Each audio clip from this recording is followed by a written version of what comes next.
ও মানিককা, ইলিশ কত করে বেচছো? 1300 আছে, 1600 আছে। বাহ, এগুলো কোথাকার ইলিশ মানিককা? এগুলো কোথাকার ইলিশ? উড়িষ্যা। উড়িষ্যা। ভালো মাছ বাজার, শিমুয়ালি মাছ বাজারে এই যে 1300 টাকা ইলিশ পাওয়া যাচ্ছে মানিক কাকার দোকানে।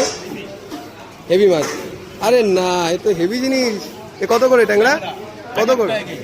এ দারুণ। গঙ্গার নাকি এটা? দারুণ মাছ, আমাদের শিমুয়ালি গঙ্গার 1000 টাকা করে বেচছে। হেভি মাছ। এই ইলিশটা কতটা দেখি, ইলিশটা মাপো দেখি একটু। কই দেখি একটু মাপো, কতটা ওজন? 1 কিলো 350 গ্রাম। হেভি মাছ। কোথাকার মাছ এটা? উড়িষ্যার মাছ। এই ভেটকিগুলো কত করে বেচছো গো? 700 টাকা। এটা হচ্ছে অসীম কাকার দোকান, আমাদের শিমুয়ালি মাছ বাজার। সবাই আসবেন।